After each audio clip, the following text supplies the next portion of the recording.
obviamente tiene que ser desgranado. Después de tener el maíz desgranado se tenía que limpiar muy bien, quitar como todas las pelusas y los mugres que pueda tener. Y luego seguía la parte del licuado que les había dicho. Ese licuado se tiene que hacer con poca agua para no eliminar como en gran cantidad el almidón que tiene el elemento.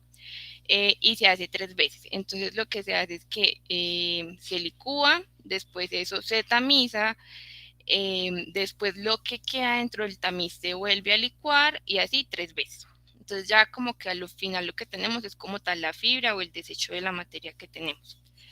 Y luego empieza como el proceso de cantado. Entonces uno le queda como una gran mezcla de agüita con almidón y eso se deja de acuerdo como a la materia que repose, pero tiene que ser refrigerado porque como ya les había dicho anteriormente, el almidón pues tiene gran cantidad de azúcar por la glucosa, entonces tiende como a ponerse fermentado.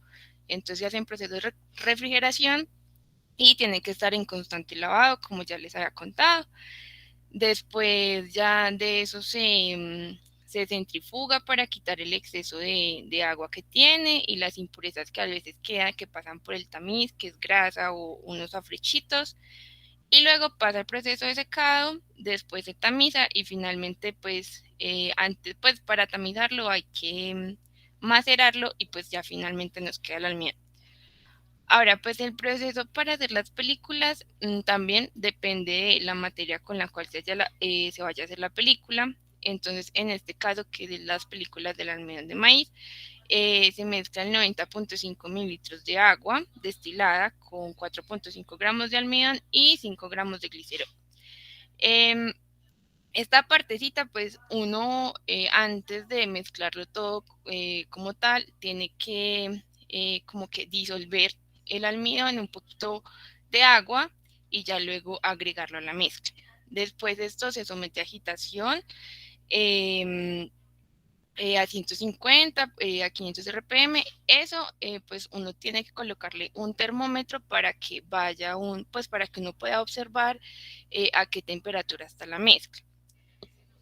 Y pues digamos esto es importante porque en la presentación que les había hecho antes yo les había hablado de algo que era el punto de gelatinización, que era el proceso de como que ya cambiaba de ser un líquido o una mezcla que uno veía un poquito blanca a ser como una especie de gelatina o gel, que ya les había mostrado como la imagen que quedaba. Y después de tener como esta solución que es un poquito gelatinosa, estos se vierten en cajitas de Petri. En este caso pues siempre vertemos 20 mililitros de la solución y posteriormente los llevamos a secar. Entonces generalmente como que esta solución nos sale en 4 películas más o menos, como con las características que deseamos. Bueno. Ya luego se repite el mismo proceso para elaborar las películas de yuca, pero acá lo que cambian son como pues, las cantidades de la mezcla. Entonces acá ya no se mezcla el 90.5 mililitros de agua, sino que ya es 91, son 4 gramos de glicerol, 6 de almidón, se vuelve a hacer el mismo proceso y aquí digamos que la temperatura de gelatinización cambia, sube prácticamente hasta 80 cuando uno empieza a obtener ese gel. Digamos como que una cosita importante de esto es que uno sabe que empieza a obtener el gel porque la mezcla se vuelve un poquito más densa y salen como unas burbujitas. Entonces es como para que se pongan en contexto, es como la misma consistencia de cuando una persona hace natilla en casa, que está como líquida y ya empieza a espesar. Bueno, y ahora pues finalmente tenemos estas que son las de la cáscara de plátano, estas de... Esperan un momentico, por favor.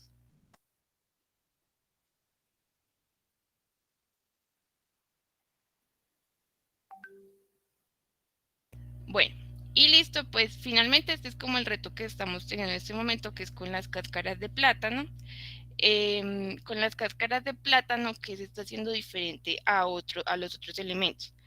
La cáscara de plátano como tal, cuando uno pela el plátano queda como una partecita blanca y esa partecita es como restos de plátano. Nosotros lo que queríamos hacer era ver cuál era la cantidad de almidón que había como tal dentro de esa cáscara. Entonces lo primero que se hace es como raspar esa pielcita blanca que queda ahí y después de raspar esa piel se lava o pues se vuelve a lavar la cáscara y esta cáscara pues se pica, se licúa y pues se hace el mismo proceso que les había explicado anteriormente. Digamos que con esta me causó un poquito de curiosidad porque la fécula de plátano ya la venden como tal y uno pensaría que el almidón que hay en la cáscara tiene unas características diferentes. Pero cuando pues ya lo hicimos y estuve haciendo estas películas en el laboratorio, pues estas quedan como un poquito cafés, supongo que es por la oxidación que hay en esa cáscara, pero a diferencia de las otras películas y de los otros almidones, cuando se hacía el proceso no generaba ningún olor.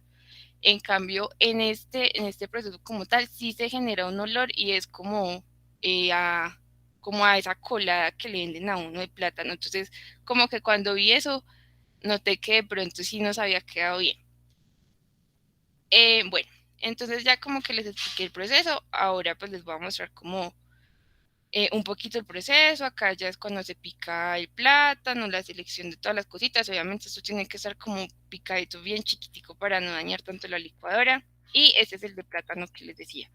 Entonces en el proceso de licuado, él va cambiando de color, pasa como de verde a un poquito morado y se empieza ya cuando queda el almidón queda así, cafecito. Ya acá fue el proceso tamizado, queda un poquito café clarito y aquí era como el proceso de hacer las películas. Aquí en esta partecita pues siempre tratamos como de taparlo porque en un principio cuando no lo hacíamos perdíamos como gran cantidad de la mezcla en evaporación. Bueno, ya aquí fue el proceso de tamizado. Acá en el tamizado, no sé si alcancen bien a ver ahí, pero ahí quedan como un poquito de pelusas, quedan como un poquito de residuos, por eso como que se hace. Y ya pues como que esta fue la cantidad que nos quedó. Digamos que este que era como el mito que se tenía porque no hay tanto sobre él en la literatura. Digamos que tiene un proceso, pues tiene un porcentaje de rendimiento alto. Yo más o menos hice como el cálculo y fue como el 50%. Y estas son las películas finalmente. Entonces, estas de este lado son las películas de maíz. Acá estamos teniendo unos problemas que se pegaba mucho a la caja y lo que hicimos fue agregarle vaselina a esta caja, pero digamos como que acá estaba causando como ciertas cositas raras, entonces queda cosa consistente. Y a este lado izquierdo tenemos las películas de yuca, entonces pues como que cambian bastante en sus características. Aquí pues les puedo mostrar más imágenes. Esta es de la cáscara de yuca, esta nos quedó pues bien bonita. El problema que estoy teniendo con esta es que está se adhiere muy fácilmente a las superficies, entonces como que eso hace también que se rompa como con facilidad. Entonces pues estamos tratando de solucionar eso como con otro molde, entonces acá pues intentamos con moldes de silicona, acá pues efectivamente no se pega tanto. Y esto es como una imagen de las primeras películas que estábamos haciendo de almidón de maíz, pues que ahí estamos como experimentando y nos quedaban como feitas y no eran como tan buenas, pero ya ha ido mejorando. Entonces, esta ya es como la que estamos obteniendo de el almidón de maíz y estas son las que estamos obteniendo de el almidón de yuca. Y ya. Gracias, Luisa. Chicos, ¿alguna pregunta? Ahí iba a cerrar la y dejé de compartir, qué pena. Está bien. ¿Alguna pregunta? ¿Entendieron todos? El sueño que nosotros compartimos es que ojalá algún día pudiéramos hacer esos plásticos y que ustedes se pudieran envasar alimentos en esos plásticos y ustedes se lo pudieran comer, ¿no? Ya que es almidón. Y casi muchas de las cosas que nosotros consumimos tienen almidón, ¿no? Luisa, yo te quería hacer una pregunta. Esa gelatinización del Sí. almidón es un proceso que se da solamente cuando el almidón está disuelto en agua o eso también le pasa al almidón cuando está así sólido?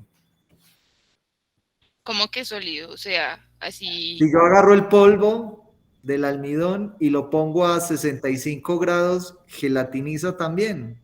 No, porque digamos que esa gelatinización se da porque cuando se hacen esos puentes de...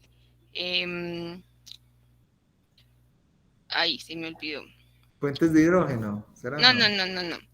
¿Te acuerdas que yo les mostré una imagen donde el almidón, cuando se miraba como la micrografía del almidón, parecía una cebollita, que era una cascarita como amilopectina y otra amilosa? Ujú. ¿Sí? Entonces, cuando él se disuelve en agua y se empieza a calentar, se rompen como las cañitas de los puentes de hidrógeno que se hacen entre ellos, entonces siempre es como que se necesita agua para que se dé ese proceso. Mm. Mientras que si uno lo calienta como tal solo, no se puede dar. Tiene que tener agua o un líquido que contenga agua. Y también era lo que les decía en la presentación de que sí o sí tiene que existir el calor para que se dé. Pero cuando ya no hay ese proceso de calor y ya está como tal el elemento, por ejemplo, en el pan que sí se dio, pues no se dio la gelatinización, pero sí cambió la estructura del almidón, el pan empieza a ponerse duro. Y entonces ese es como el proceso de retrogradación, algo así es que se llama. Entonces, eso mismo va a pasar con las películas. Entonces lo que se necesita es volver a agregar como un poquito de agua para que vuelva a hacer ese proceso como de gelatinización, de que estén como en esa consistencia. Pero siempre tiene, pues lo que leí, sí, siempre tiene que existir como ese proceso de hidrógeno para que pueda pasar. Bueno, te cuento por qué me surgió esta duda. Nosotros ahora estamos de alguna manera viendo la posibilidad de utilizar biomateriales para hacer impresiones 3D, porque nuestros queridos amigos del frente tienen muchas impresoras 3D y el material de la impresora 3D es caro normalmente. Entonces estaba pensando en el almidón para hacer impresión 3D, pero entonces con esa condición no se puede. Sin embargo, hay un experimento que me queda la duda y ahora que vuelvas al laboratorio, si quieres, podemos tratar de hacer un ensayo y es que ellos tienen una impresora de circuitos que funciona con, un, con una especie como de pasta. Es algo que está en un medio líquido y que lo calienta y lo inyecta sobre una base y empieza a hacer formas. Entonces me hace la forma que yo quiera. Entonces podríamos tratar de ver si podemos hacer impresión de una pasta de, ¿cómo se llama esto? De almidón con agua para ver si podemos generar alguna película o alguna forma o algún patrón o algo que nosotros queramos hacer, para no tener que hacerlo directamente con el solvent casting que tú estás haciendo. Pues yo vi el material que ellos utilizaron un sábado que estuve allá, pues vi el proceso como hacían eso. Pero pues con lo que tú me estás diciendo, yo creo que pues tocaría hacer el experimento, pero tendría que ser más cantidad de almidón que de agua. De agua, Porque sí. te acuerdas Sí. que cuando lo centrifugamos, eh, en especial el almidón de yuca, quedaba un material arriba que era muy duro, pero no era almidón, Ujú, pero que era muy húmedo y que ujú. cambiaba como la estructura cuando se secaba, que creo que el profesor Jativa hasta le puso un nombre. Podría ser como más cantidad de almidón que de agua. Listo, listo. Perfecto, perfecto.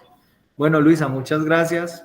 Creo que quedó claro para todos más o menos cómo hacerlo. El éxito de tu proceso es que es relativamente sencillo, se puede hacer y si quieres contarles a los chicos la experiencia con la cáscara de plátano, esa me encantó. No sé si te acuerdas. ¿Cuál?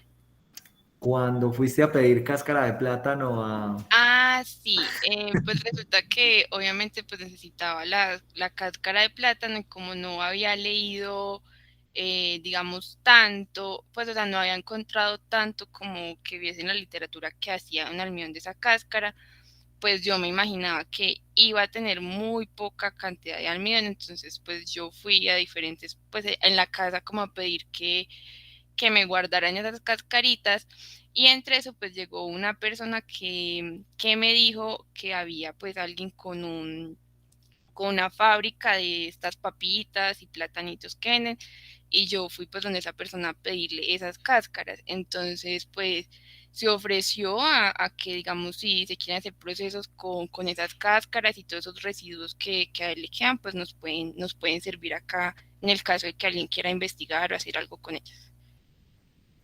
Exactamente, que cuando volvías por las otras cáscaras te dijeron. Sí, pues digamos ahí está, solamente es llamar a decir que necesito más cascaritas. Exactamente, exactamente. Oscar, hay un tema ahí muy interesante, es el nanoalmidón. Ese Ah, sí. lo podríamos explorar también. El nanoalmidón es muy, muy, muy interesante. Bueno, Listo. listo, listo. ¿Cómo que nanoalmidón qué? ¿Pero en forma de qué? De Esferas, lo que usted fibra. quiera, sí, lo que usted quiera. Hay nanoalmidón, existe. Listo. Hay que hacerle un tratamiento adicional a lo que hizo Luisa para llevarlo a nano, pero es algo químico, es algo que se puede hacer. Igual no Listo, creo Leandro. que Ah, sea bueno. como complejo porque cuando Kevin y yo estuvimos en el Congreso de Física hace como 2 años, hubo varias exposiciones acerca del tema. Pero pues ya hablando más de la parte física, cómo cambiaban sus propiedades y eso. Exactamente, exactamente. Bueno, Luisa, muchas gracias. Vamos con Darío. Listo, hágale pues. Aquí le voy a compartir esta vaina. A ver. Es por donde dice presentar, ¿cierto?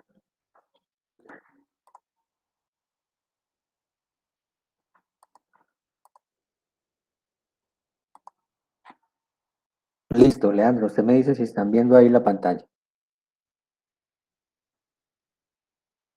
Leandro. Sí, señor, sí, aquí estamos Ah, viendo. bueno, listo. Entonces, mire, aquí yo fui a Tecnoacademia, una visita, pues se supone que la visita yo esperaba que hubiese más personas como del medio empresarial, pero la verdad eran personas, digamos, más que todo que trabajaban como en institutos, corporaciones, cosas así, ¿cierto? No había, pero entonces sí aproveché para tomar la mayor cantidad de fotografías en las que nosotros pudiéramos detallar cuáles son los equipos que tienen. Entonces aquí están viendo mi pantalla, ¿cierto? Ya están viendo los primeros equipos. Sí, señor, ahí estamos viendo. Bueno, Cuéntales hay un poquito algunos, qué es Tecnoacademia. eh, eso. Entonces, en Tecnoacademia resulta que el SENA en los últimos 10, 15 años abrió ¿cómo se puede llamar eso? Institutos o centros más bien o algo similar, ¿cierto? Uno lo llamaron Tecnoparque. Entonces en Tecnoparque la gente que quiere hacer el diseño o un prototipo de algo, va y allá le ofrecen muchas herramientas para hacerlo. Y el otro es Tecnoacademia. Este es principalmente para apoyar a los colegios, para dar a los colegios una formación en ciencias. Entonces, el objetivo principal de ellos es que estudiantes de décimo, de 11, vayan y aprendan a utilizar estos aparatos de medida y a hacer cosas que tengan que ver con la tecnología y de pronto intenten sacar sus prototipos. Y el objetivo básicamente es que ellos se enamoren de eso. Y pues les ofrecen un espacio grande allá en el INEM, con la parte de atrás del INEM, en el que básicamente tienen de todo, o sea, el estudiante no tiene que salir de allá para hacer las ideas que le surjan. Bueno, entonces, este primer elemento No sé si Leandro lo conozca. ¿Conoce qué es este elemento, Leandro? Yo creo que es un UV-Vis. No. Parece un UV-Vis, sí Eh, señor. sí, yo creo que sí, porque ellos nos dijeron que tenían uno, pero no específicamente me mostraron en dónde. Entonces, yo hay algunas cosas que no las distingo. Sí, entonces en esta parte, pues ellos tienen ese análisis de fluidos, análisis de composición, tienen aquí en la parte de atrás eh, algo para guardar en frío. Eso tiene un nombre como crio algo. ¿Usted sabe el nombre, Leandro? Criogénico o algo así. Sí, Criostato, y pues no eso sé. es. Bueno, y Para pues guardar ellos, vacunas del COVID. mm, y ellos pues tienen la visita nos la hizo Carolina Galvis, ¿la recuerda? Y ella pues no maneja el conocimiento de todos los laboratorios. Ella maneja muy bien los de nanomateriales, entonces estos digamos que nos los pasó muy rápidamente, que son más que todos los que tienen que ver con biología. Y entonces ahí en cada uno de esos laboratorios hay una gran cantidad de elementos de medida. Sí, aquí atrás tiene, incluso por aquí atrás tiene otros elementos más. Sí, que no sabría decir en qué consisten, pero bueno, digamos que deben de tener su utilidad. Esto que está aquí es para generar un ambiente de temperatura controlada y una incubadora. ¿Sí? Entonces, yo quise acá. Les voy a pasar a la siguiente. Bueno, entonces tienen estos espacios. Ellos tienen por todas partes lo que son balanzas y microscopios. ¿Sí? Acá tienen algunas cámaras para el tratamiento pues con químicos. ¿Sí? Pero esta no es tan interesante, le voy a mostrar esta. En esta ellos tienen aquí un sistema controlado, esto que está aquí a la izquierda es un sistema controlado para generar ambientes.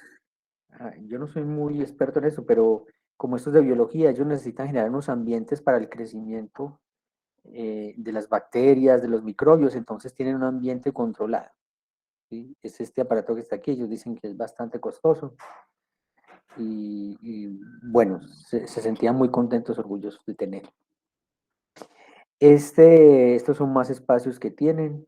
Estos son simplemente unos microondas para hacer calentamiento. Aquí tienen la cámara de gases. Aquí tienen prensas. Estos, pues bueno, digamos que no causan tanto impacto. Aquí tienen también espacios de trabajo. Ellos ahí tienen algunos laboratorios de física, como estos generadores de Van der Graaf. Y pues bueno, tienen tantas cosas que ya no tienen dónde ponerlas, ¿no? Que les toca ponerlas ahí en el piso, ahí como pueden. Tienen estas balanzas, sí, digamos que balanzas y microscopios tienen por todas partes. Bueno, igual, espacios de trabajo, balanzas, microscopios, por un lado, por otro, espejos, etcétera. Todavía no hemos llegado como, estos son los que más queremos ver. Entonces, este es el SEM. Tienen un SEM para ver cosas ya de tamaño nano. Sí, entonces ahí pueden acceder a ella. Aquí está el aparato, aquí tienen todo el equipo de medida. Y no sé si quiera hablarle algo sobre el SEM a los estudiantes, Leandro. No, es un microscopio electrónico de barrido, es un microscopio de electrones. Esta semana estuve hablando con un profesor de acá de la universidad que va a estar encargado del Centro de Desarrollo Tecnológico y estábamos hablando de eso porque ellos ya tienen el dinero para comprar un microscopio electrónico de barrido y de transmisión al mismo tiempo. Pero yo creo que este va a ser uno de los que vamos a tener que darle a alguno de los estudiantes nuevos que están para que nos haga una exposición bien linda y nos cuente bien cómo funciona ese microscopio, cuáles son las características, ¿cierto? Porque es un arma fundamental para nosotros los microscopios. Ujú. Bueno, el caso es que nosotros tenemos nuestras muestras creadas en laboratorio, le hacemos un tratamiento y ya la introducimos aquí dentro de este microscopio y ya podemos entonces sacar aquí imágenes de cómo es a nivel nano pues nuestra estructura. Bueno, aquí tenemos también esto que se llama una cámara de sputtering. Entonces lo que hacen aquí son recubrimientos, digamos como las brocas. Las brocas se les hace un recubrimiento de un material, al tungsteno se le hace un recubrimiento de un material más duro para que puedan romper, ¿cierto? Sin dañar la superficie, ¿sí? Y habrá muchísimas más aplicaciones de los recubrimientos, entonces tienen este que es el sputtering. Bueno, tienen también aquí este recubrimiento que lo hacen con carbón, recubrimiento controlado con carbón, que les sirve para poder visualizar las imágenes en el SEM. Eh, también lo tienen con oro, pero pues saben que los recubrimientos de oro pues son mucho más costosos. Y aquí está la FM, aquí, ahí se los pongo más grande, ¿cierto? Entonces este aparatico pues creo que ya se había tratado el AFM aquí en el grupo, ¿cierto, Leandro? Sí, Jessica nos había hablado un Ujú. poquito del microscopio de fuerza atómica. Ok, entonces aquí tienen uno de estos, eh, también para el servicio pues de la investigación ahí.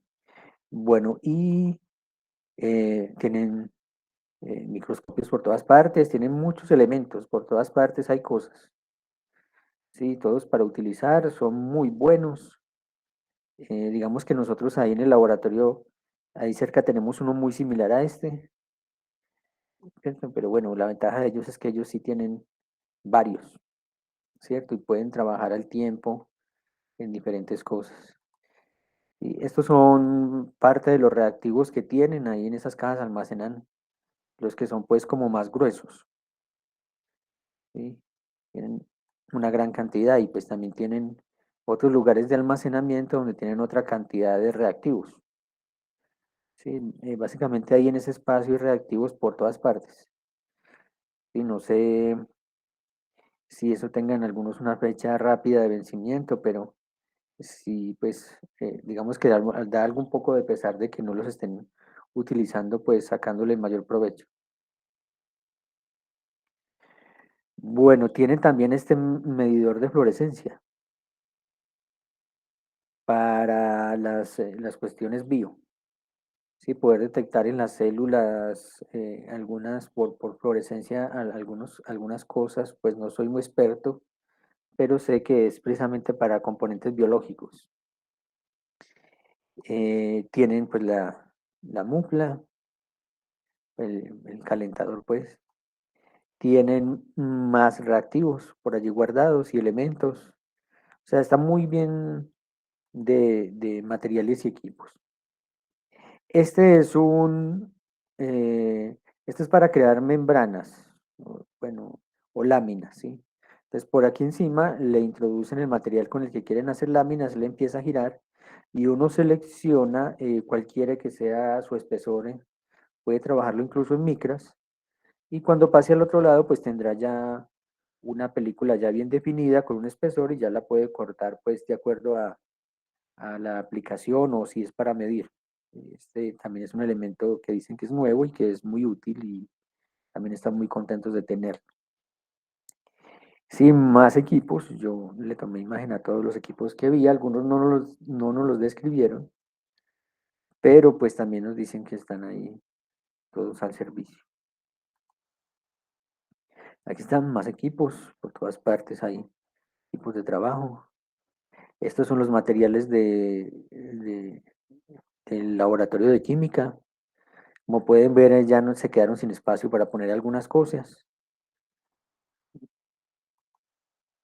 Aquí están algunos lugares donde se hacen, miran en los microscopios, pues todas las cuestiones ahí bio. ¿Sí? Tienen muchos espacios para eso. Esta es una cámara, le cierran la puerta y se aíslan de todo porque pues aquí tratan todo lo que tenga riesgo biológico. ¿Sí? Algunas recámaras para hacer algunos tratamientos, no conozco muy bien ese caso, pero quería mostrarles todo lo que había. Este es otro lugar también en el que tienen más microscopios, es un lugar es prácticamente de trabajo. ¿Sí? Aquí también tienen cosas para hacer refrigeración. Tienen siempre aquí el ambiente controlado con el aire acondicionado, las normas de seguridad, etcétera. Aquí hay algunas cosas que yo no sé qué son, Leandro. Yo le tomé fotos para que usted de pronto tenga que tiene más experiencia en esto experimental, nos pueda decir. Por ejemplo, este de CO2. No, no, no. Digamos No, que, Darío, yo la verdad es que he hablado con la microbióloga de allá y ella me dice que ellos tienen una cantidad de equipos para análisis, tienen HPLC, tienen cromatógrafos, tienen una cantidad de equipos que se utilizan mucho en química y que pues la verdad son son muy útiles para nosotros, pero yo creo que son más útiles para ellos, pero nosotros los podríamos aprovechar.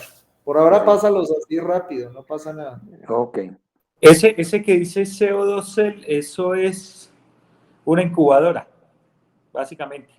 Solo Mm, que tiene CO2. ok. Ambientes Básicamente controlados. eso lo utilizan mucho, no sé si está Felipe acá, pero lo utilizan mucho en los hospitales para crecimiento de células que necesitan una atmósfera muy particular, o cultivos celulares, cosas así. Ok. Bueno, tienen pues ahí dentro de sus gabinetes un montón de cosas, de equipos pequeños, todos útiles. ¿Sí? Interfaces con los PCs para trabajar en microprocesadores, microcontroladores, o para medir temperatura, o para medir una gran cantidad de variables. Digamos que tienen tanto que todavía no tienen como el inventario en la cabeza. Si ellos van llegando, van almacenando y todavía pues ahí están conociendo todo esto. Esta es una máquina, me dijeron que era una máquina de prototipado. Y de alguna manera aquí dentro se introduce algunas láminas de plástico y etcétera, y de ahí se puede sacar un prototipo al final. Se encarga como de construir ese prototipo. Sí, habría que verla funcionando para entender, ¿cierto?, en qué consiste, bueno, en fin, pero es muy interesante. Estas son cortadoras. Pues aquí tienen cortadoras láser o cortadoras simplemente por otros mecanismos más mecánicos, ¿cierto? Pero entonces aquí pues, les tomo foto a todo esto que tienen allá, pues en algunas miren ustedes que hay lugares en que no tienen dónde poner ese tipo de elementos. Les toca bajar uno y subir otro para poder operar con ellos. Sí, aquí están las cortadoras, sí, para cortar a diferentes ángulos, sí, con láser, etcétera. Este es en el laboratorio de electrónica, y sí tienen pues una gran cantidad de fuentes, de osciloscopios, de elementos para programar microprocesadores, etcétera, ¿sí? Tienen ambos. Este es un salón grande que está recubierto por todos lados de mesas como esta con ese tipo de elementos. Aquí en particular tienen algo y es que, a ver, tienen unos robots. Entonces, lo que hacen es entrenar esos robots para que hagan cosas, ¿no? O sea, es más que todo de programación. Y también construyen algunos. Por acá debo tener una imagen en la que construyen y programan robots para que hagan cosas nuevas. Esta es una impresora en 3D. Sí, tienen dos tipos de impresoras. Ellos dicen que esta es un poco más costosa, tiene algunos beneficios, porque las otras que tienen son estas de aquí. Sí. Habría que entrar a detallar en qué consisten esas impresoras para mirar cuál es la utilidad de una y otra. Y pues estos son los robots que crean allá. Los estudiantes del colegio, ellos crean sus propios robots y les dan sus habilidades, ¿cierto? Seguir líneas, seguir láser, coger objetos, mover objetos, etcétera. Las diferentes cosas que se pueden hacer.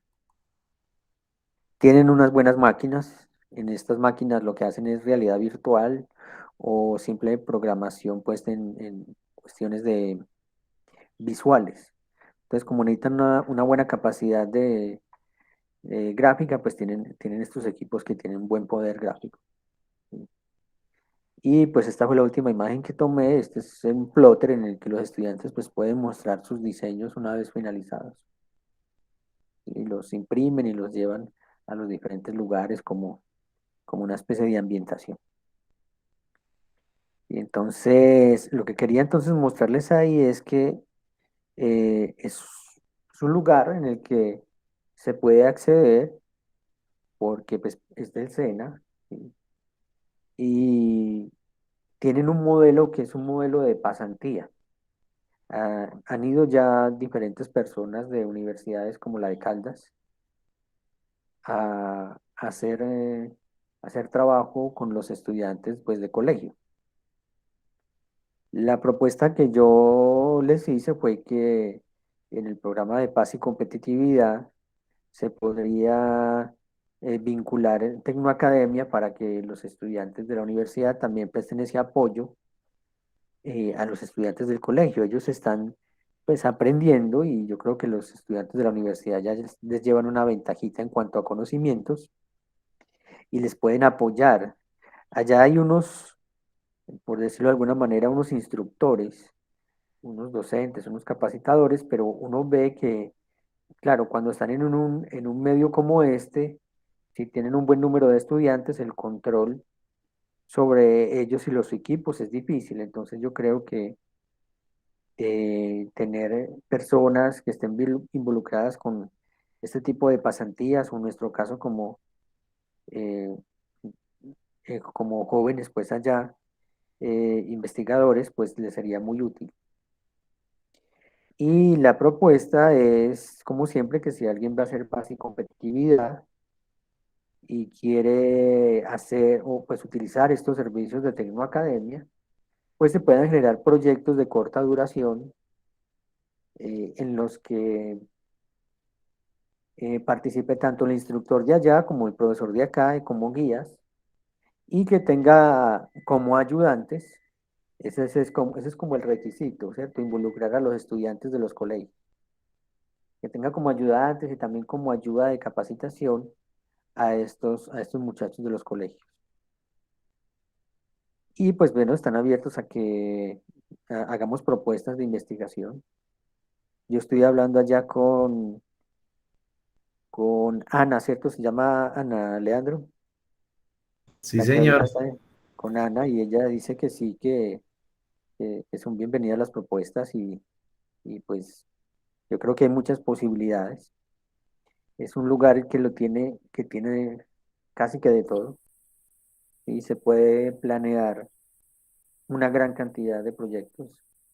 Pues no es sino proponer las ideas. Excelente, Darío. Muchas gracias. Oscar, Yo, ¿cómo la ves? yo estaba acá pensando en paz y competitividad ahí. Sí, yo también de una. Mm. Puede ser, no sé, de pronto alguno de ustedes se anima y tendríamos obviamente que hablar con el Departamento de Territorio y Paz, no es una decisión de nosotros, pero sería interesante, nos convendría, aparte podría ser algo interesante para ustedes y para nuestro grupo. No sé cuáles serían ¿qué? Los requisitos que tendrían que ser, pero bueno, lo podríamos evaluar y consultar bien con Tecnoacademia cuáles son los requisitos que ellos ponen. Mm. Ahí la ventaja es que ellos ya tienen un modelo de, de pasantía, ¿cierto? Así lo llaman ellos. Y entonces en ese modelo, pues, en ese modelo caben los estudiantes de la universidad que quieran ir a trabajar con ellos. Darío, supongo que tendríamos que presentar entonces un proyecto de investigación para esos 6 meses, para... Sí, Pero también ¿cierto? nos dijeron que se podían proyectos de más de 6 meses. Entonces, digamos que uno tiene dos estudiantes y Manda les puede, uno y luego manda sí, otro. eso. O también puede ser que un estudiante en un semestre pues haga paz y competitividad y en el otro pues tome la asignatura de trabajo de grado y termine ese proyecto. Listo, ¿Sí? listo. Perfecto, ¿no? Entonces, Muchísimas gracias. Estuvo muy, muy, muy ilustrativo. Tienen un montón de cosas. Tengamos todo eso en mente. Los chicos también, los que vienen trabajando con nosotros, los que vayan a hacer paz. Y pues nosotros haremos la tarea desde acá, ¿cierto? Pero nos gustaría mucho que ustedes pudieran explorar todos esos recursos y que pudiéramos aprovecharlos para hacer investigaciones, para hacer cosas que por ahí nosotros acá estamos un poco limitados, pero las posibilidades están. sí, Listo. Darío, muchas gracias. no Yo, sé. yo, Darío, ¿te parece si dejamos lo que habíamos hablado para la próxima semana, para empezar? Sí, está muy bien, no hay problema. Listo, muchas gracias. Yo quería terminar con Sofía. Yo no sé si Sofía está por ahí. Hola, profe, sí, ¿Está Sofía? ¿Todo bien? muy bien, gracias. ¿Y tú? Bueno, bien, bien, bien, Sofía. Sofía, tú nos ibas a contar algo de la nanotecnología que es muy importante que todos sepamos, ¿cierto? Sí, es Ay, se nos fue Sofía. Ahí volvió. Es una charlita cortica, yo les prometo que no les vamos a quitar mucho tiempo, pero como nosotros estamos trabajando en nanotemas, Ay, profe, se me salió un momento.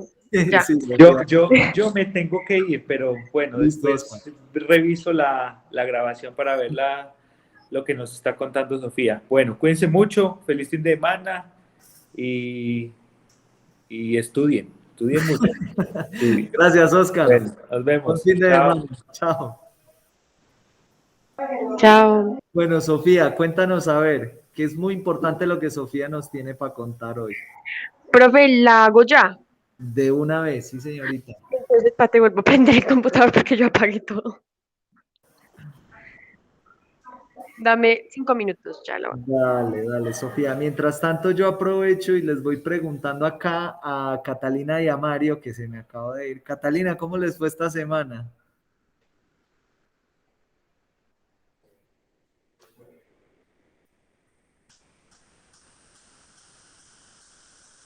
Catalina, ¿estás por ahí? Mientras tanto, le doy la bienvenida a Ernesto. Hola, Ernesto, ¿cómo estás? Sí, bueno, es como apenas acabé de llegar, es que tú no estás, acabé de llegar hace como 2 meses. Bueno, Ernesto, bienvenido a nuestro humilde semillero. Mientras pasa eso, también les iba a contar algo. Daniel, tú tienes una visita de esto, de esta fundación que estábamos hablando, de la que habló Darío, de la que habló Oscar, la próxima semana, ¿cierto? Sí, yo estoy programado para la planta de bioprocesos que queda por allá arriba por Maltería, por la zona de Juanchito. El martes tengo la visita. Listo. Ve, pregunta, toma fotos. Darío hizo bien la tarea que tomó fotos. Nosotros no lo hicimos también. Y pregunta mucho todo lo que hacen ellos y nos vas contando. Listo. Listo, la próxima semana les cuento cómo me va por allá. Perfecto. Aprovechando, Esteban, estás por ahí, ¿cierto? Esteban, no. Hola, profe, sí, aquí estoy. ¿Cómo estás, Esteban? ¿Todo bien? Bien, profe, sí, Por todo ahí me bien. escribió Natalia, pero no nos pudimos poner de acuerdo. ¿Cuándo vuelven a trabajar? Profe, yo diría que se puede el otro martes. Pues este martes El que viene. martes, bueno, puede ser el martes a las 2. Sí, profe, perfecto. Listo. Para que le digas entonces a Natalia, bueno. Dale, profe. Bueno, genial. ¿Quién más me hace falta por ahí? Por preguntarle. Los chicos nuevos, les voy a pedir un favor y es que ahorita que terminemos la reunión, Si se quieren quedar un segundito, yo les voy asignando exposiciones. ¿Alguien más tiene exposición que no la haya hecho? No sé si Mariana puede ser o yo estoy delirando. Ya a esta hora. A ver, yo me fijo. Mientras Sofía carga la presentación. Sí, ya está aprendiendo. Dame un minuto, ya. Listo.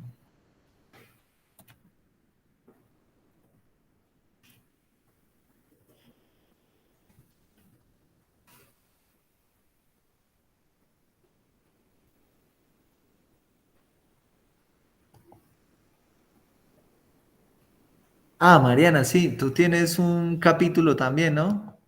Mariana Sofía. Sí, sí, señor, el capítulo 6. Listo. Dejamos el capítulo 6 para la próxima semana, ¿te parece? Listo, profe, de Tú una. ya lo tienes listo, ¿cierto? Sí, sí, señor. Listo, genial. Entonces quedas de primera agendada para la próxima semana y la próxima semana también Daniel nos va a contar algo, ¿cierto, Daniel? Sí, estamos pendientes de revisar lo de Mendeley. Ok. Y de una vez, pues aprovechando que han ingresado pues nuevos integrantes al grupo, les voy a explicar un poquito como de manejo de bases de datos, dónde buscar información y hacer algo ahí como de revisión bibliográfica, hacer unas medidas de bibliometría, donde uno pueda como encontrar correlaciones entre autores, entre tópicos, eh, análisis de estadística por años, bueno, yo ahí... Buenísimo, Daniel. ¿Sabes por qué? Porque hay muchos de ustedes que ya deben estar viendo o van a empezar a ver procesos de investigación, ¿cierto? Sí, Y en procesos de investigación eso va a ser muy útil. La idea es que vean procesos de investigación 1 en el curso general, pero el 2 que lo vean con nosotros, para que ya empecemos a generar un proyecto de investigación, a generar unas actividades y que ustedes sepan cómo buscar, que sepan cómo se puede hacer para generar citas de referencias, cómo se puede aprovechar todo esto, ¿cierto?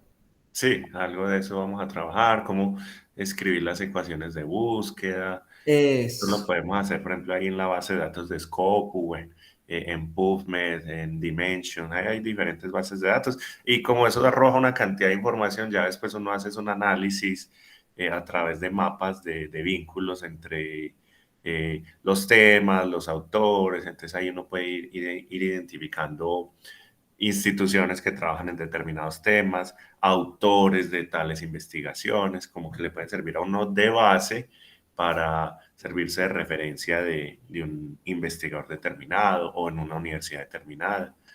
Eso lo podemos mirar ahí la próxima semana. listo, muchas gracias, Dani. Eso va a ser de mucha utilidad para todos, créanme que sí, nos va a servir un montón, entonces va a estar lindo. Catalina, yo te había preguntado algo, ¿estás por ahí, Catalina? Listo, profe. Ya les comparto. Ah, ya volvió Sofía, listo. Sofía va y viene. Dale, Sofía.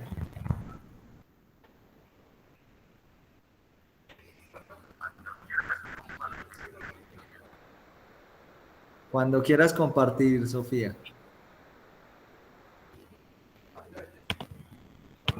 Listo. Me avisas si ya ves.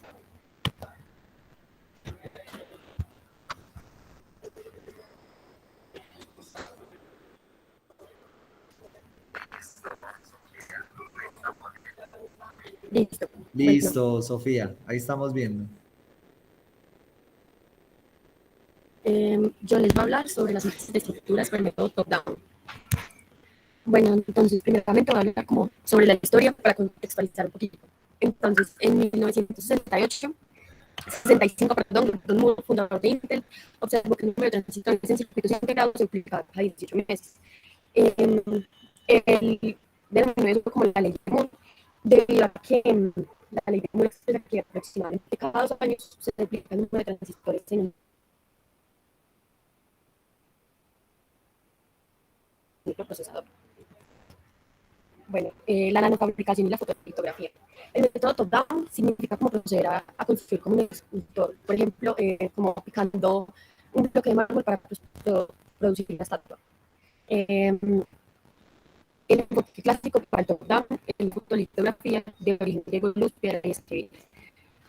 La fotolitografía con una resolución incluso a escala técnica es una herramienta precursora útil para generar nuevas estructuras por otros métodos. Sin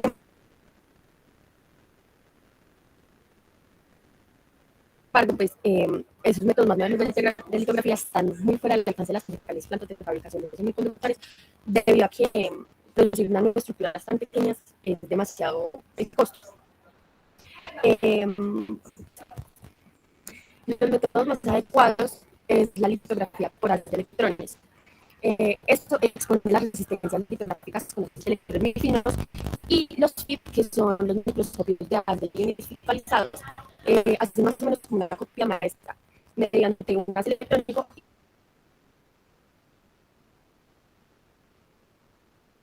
Luego se utiliza para hacer sellos de goma que se modelan a nanoescalas.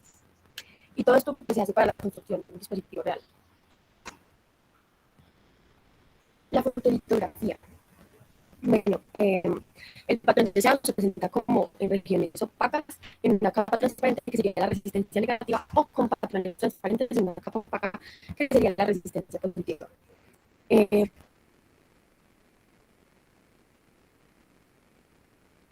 Primeramente, en la figura se muestra un tipo de máscara para ilustrar los diferentes resultados. Entonces, el material de protección se aplica como una bota de posiciones en una lámina de silicio. Eso gira a revoluciones por minuto y se extiende por la fuerza centrífuga a lo largo de la lámina. Entonces, lo que pasa es que el silicio oxidado se recubre como con una capa de 100 a 200 nanómetros de fotoresistencia y se expone a una luz de longitud de onda que reticula la resistencia, en ese caso la negativa, o induce ruptura. Sofía, te puedo pedir un favor. Discúlpame, te pido un favorcito. Tú estás conectada desde el computador. Sí.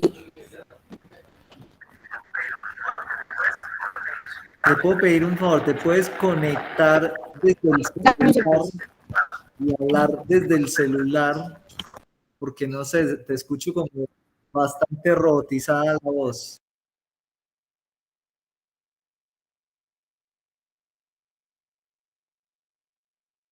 Ahora sí me escuchas mejor. Sí, señorita, muchas gracias. Discúlpame como un robot. Creo que es mi computadora. Pero ya.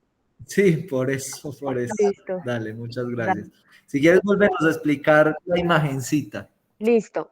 Bueno, que en la figura se muestra como un tipo de máscara para ilustrar los diferentes resultados.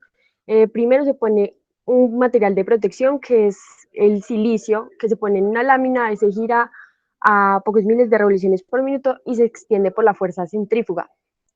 Luego el silicio oxidado se recubre como con una fina capa de 100 a 2000 nanómetros de fotoresistencia. Ese se expone a una luz de una longitud de onda que reticula la resistencia negativa o la induce a roturas para debilitarla, y eso sería la resistencia positiva. Cuando se forma la capa fina, se estabiliza mediante, creo que es, no me acuerdo cómo se llama muy bien, pero como es para expulsar el disolvente. Bueno, después en la parte derecha se utiliza la resistencia positiva, que en ese caso sería el polimetilmetacrilato. Y el polimetilmetacrilato se hace soluble cuando se expone a la radiación UV en el aire. Después que se expone, la luz UV a través de la máscara lo pulveriza y disuelve las regiones expuestas a esa luz, y deja las regiones situadas debajo de las pacas opacas de la máscara.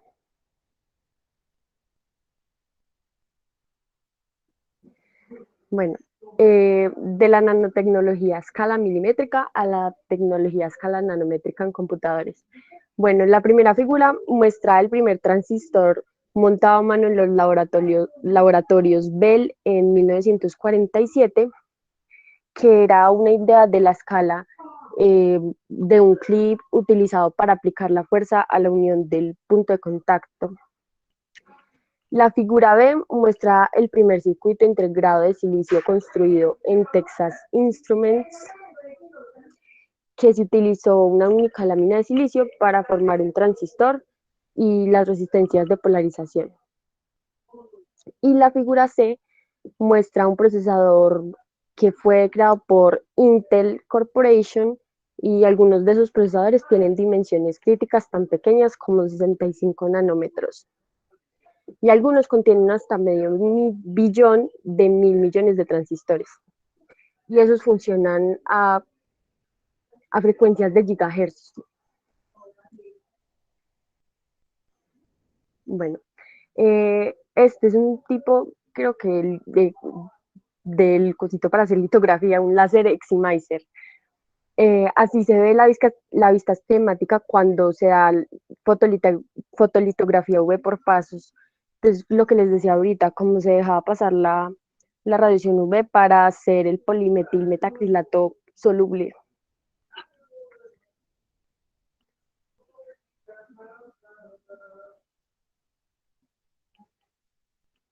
El siguiente, componentes electrónicos fabricados por fotolitografía. Entonces, en esta parte superior se muestra un simple diodo plano. La unión PN se forma por difusión de dopantes de tipo P a través de un agujero en el centro de la capa. Después, un segundo agujero en la derecha se utiliza para guiar la implantación de donantes de tipo N, para hacer un buen contacto eléctrico con el sustrato de tipo N.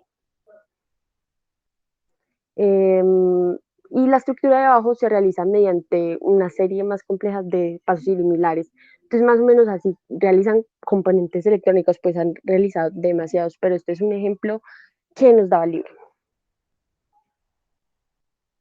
El segundo es la litografía por haz de electrones.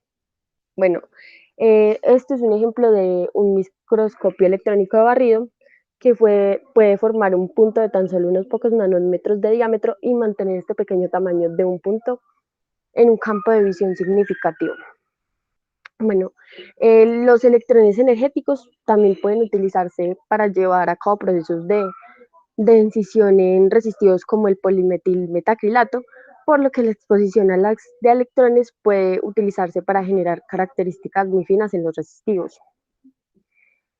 Un sistema de litografía de haz electrónico pues es simplemente un SEM en el que el haz puede encenderse y apagarse por un ordenador y dirigirse a un patrón preestablecido sobre la superficie del sustrato recubierto de resina.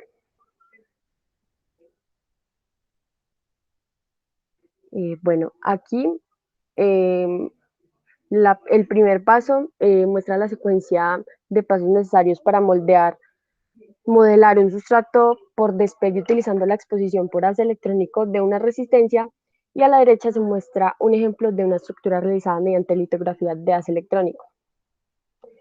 Se trata de un dispositivo para estudiar el transporte de electrones a nanoalambres. Este es el proceso más comúnmente utilizado, que crea características metálicas en la superficie del sustrato utilizando el método lift-off.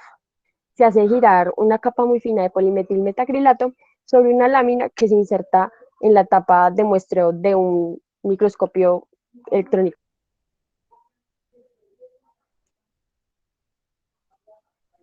Bueno, aquí se muestran las trayectorias de dispersión de electrones calculadas para un punto fuertemente enfocado en una capa de polimetilmetacrilato sobre el silicio. En la imagen de la izquierda se muestra para unas de 10 kilovoltios y en la derecha para unas de 20 kilovoltios. Y pues se puede ver que la dispersión secundaria de electrones da lugar a una característica mucho más amplia en la resistencia expuesta en el voltaje más alto.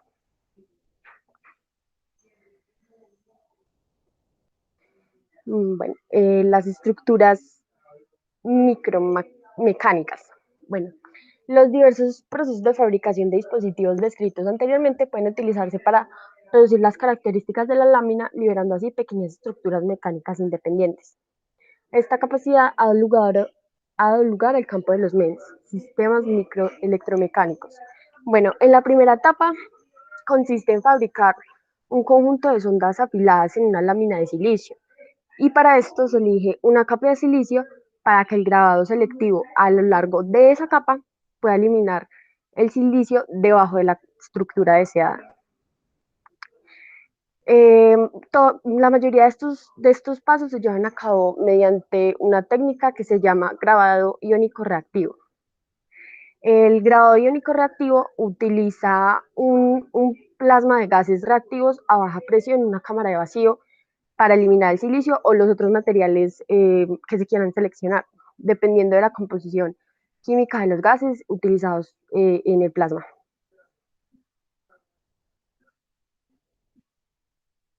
Bueno, la epitaxia de haz molecular. Los átomos se evaporan desde una célula de fusión calentada sobre un sustrato mantenido a una temperatura controlada. La velocidad de fusión y la temperatura se ajustan para obtener el mejor crecimiento de los cristales. La figura pues muestra la disposición de un aparato práctico que está montado en una cámara de ultravacío. Tiene varias fuentes de fusión que están controladas por obturadores individuales y deflectores fríos detrás de la muestra para atrapar el material sobrante.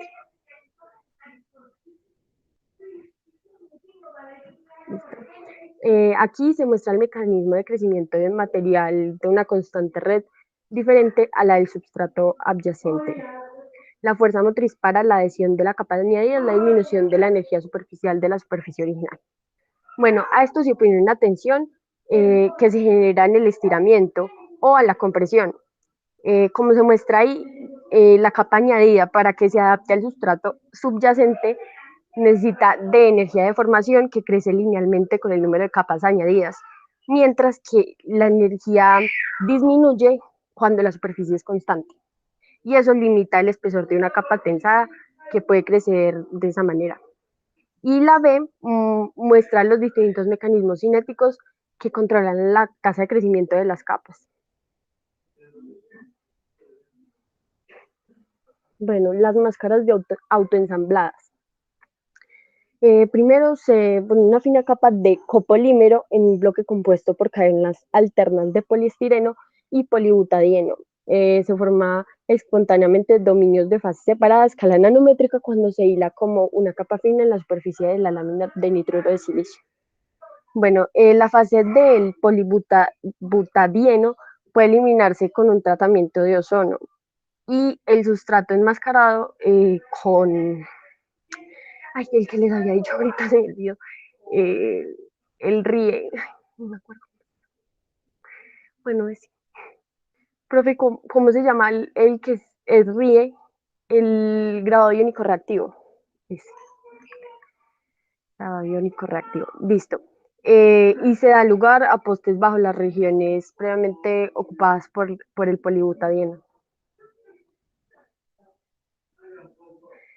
Acá se muestra en la primera parte una película de monocapa esférica de microdominio tras la eliminación del polibutadieno por tratamiento con ozono. En la segunda, la matriz de agujeros cuando se eliminan por grabado iónico reactivo. La tercera, los cilíndricos en los que las regiones más oscuras son dominios de polibutadieno teñidos con osmio. Y la última, el patrón cilíndrico resultante del grabado en la superficie de nitruro de silicio. El fresado por haz de iones focalizado. Bueno, esta es como la comparación de dos microscopios, que el primero es un SEM, un microscopio electrónico barrido, y un FIB, que es el haz de iones enfocados. Entonces, digamos, las energías típicas para el fresado iónico se sitúan entre 5 a 30 kilovoltios y los iones son miles de veces más pesados que los electrones, por lo tanto, a una energía dada se mueven mucho más lentamente que los electrones. Entonces, dado a esto, es mucho menor en un ion a una energía dada que en un electrón. Y por esa razón, la focalización electrostática se utiliza en los instrumentos de haz de iones enfocados. Bueno, aquí en la figura A se muestra la fuente de iones metálicos de galio y el reservorio, y en el B los varios tipos de interacciones entre los iones de galio y una superficie. Dado que el galio es, es la fuente preferida para el fresado por haz de iones, el galio metálico tiene un punto de fusión bajo, por lo que es fácil de construir una fuente líquida. El galio se ioniza individualmente en el pistón y lo sitúa cerca de la mitad de, de la máquina.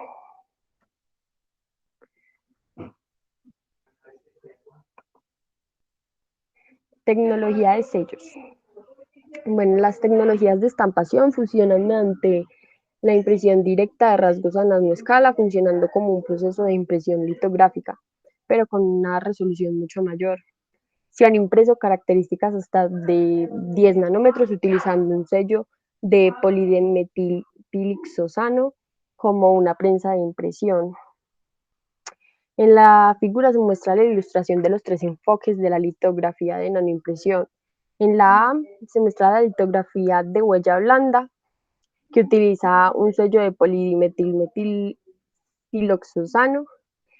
En el B, la litografía de una nanoimpresión con un sello duro. En el C, en la litografía de impresión por pasos y por flash. Bueno, aquí se muestra un MOSFET con una puerta de 60 nanómetros. Todos los cuatro niveles de litografía se llevaron a cabo por métodos de nanoimpresión, y el segundo se utilizó la electromigración controlada por retroalimentación para crear el hueco en un nanocable de oro.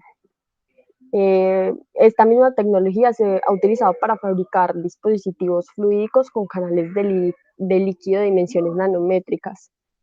Y, por ejemplo, los átomos de oro se eliminan en forma de capas atómicas. Las uniones a nanoescala. Todas las técnicas litográficas y de nanofabricación que se han descrito hasta ahora se limitan a crear elementos de unas pocas decenas de nanómetros, y esto sigue siendo demasiado grande para actuar como interfaz con el mundo atómico y molecular. La formación de las uniones se ha estudiado en situ mediante MEP en instrumentos de ultravacío, lo que ha permitido comprender el mejor mecanismo por lo que se forman las uniones a escala nanométrica. Una forma de hacer uniones muy pequeñas pues es romper un alambre fino hecho por nanolitografía convencional, y eso puede hacerse mediante un proceso llamado electromicrogración, que consiste en abrir el cable como si fuera un fusible. Listo. Y a modo de conclusión, se llega a que el método de arriba abajo o top-down se parte de una micropartícula que se sometió a un proceso de molienda con un grado de intensidad variable según sea el grado de disminución deseada. Pues según lo que leí, pues con este método se producen nanopartículas de un mayor tamaño con un menor control del tamaño que el otro método. Entonces, este contiene como una mayor cantidad de impurezas que utilizando el método bottom-up. Y listo, las referencias. Muchas gracias, Sofía. Chicos, ¿alguna pregunta? ¿Entendieron cómo se fabrican nanomateriales a partir del top-down, de arriba hacia abajo? Agarro un material grande y le hago que le peguen electrones o le peguen iones y empiezo a esculpir para volverlo una nanopartícula, un nanodispositivo o algo nano que yo quiera. Con esa metodología hacen toda la electrónica del mundo en este momento.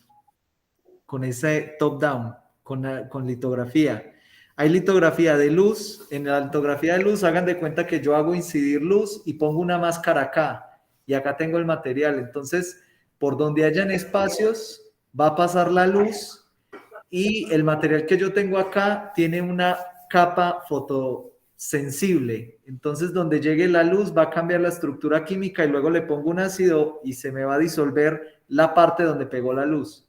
Entonces, es como hacer una silueta de algo, ¿sí? Yo pongo la mano, mando la luz y acá me queda las partes donde pasó la luz me quedan modificadas químicamente y las puedo disolver. Y el Focus Ion Beam, que es el FIP, no me acuerdo cómo lo tradujiste, Sofía, pero estaba bien la traducción. Yo me la sé, pero en inglés. Lo que hacen es que bombardean el material con iones de galio que son muy pesados y empiezan a destruir el material. Entonces empiezo a fabricar como esculpiendo y puedo hacer mi nanodispositivo, mi nano lo que quiera. Imagínense el nivel tecnológico en el que estamos, que eso ya se puede hacer. Uno de los microscopios que se plantea comprar acá, en el Centro de Desarrollo Tecnológico, quieren que tenga FIP, que tenga esa tecnología para nosotros poder hacer nanodispositivos en una superficie. Y como esto se utiliza mucho para electrónica, pues casi todo lo hacen sobre silicio. ¿Tienen alguna duda, alguna pregunta? ¿Se entendió más o menos la idea general?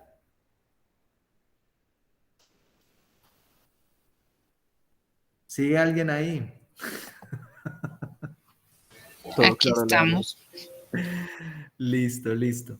Bueno, chicos, en realidad ese método es muy costoso, tiene algunas desventajas porque yo puedo crear nanocosas con un nivel de precisión impresionante, pero hacerlo a escala grande ya es un problema.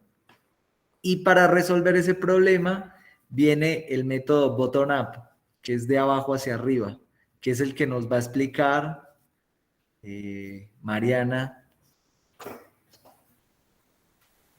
en la próxima sesión, ¿cierto? Mariana se nos fue, pero bueno. Chicos, muchísimas gracias por asistir. Nos vemos dentro de 8 días. Los que quieran quedarse para darles algún temita para exponer, los espero acá. Y los que no, pues se pueden ir y nos vemos la próxima semana. Cuídense mucho. Chao, chao. Gracias, profe. Chao. Chao, chao, muchas gracias.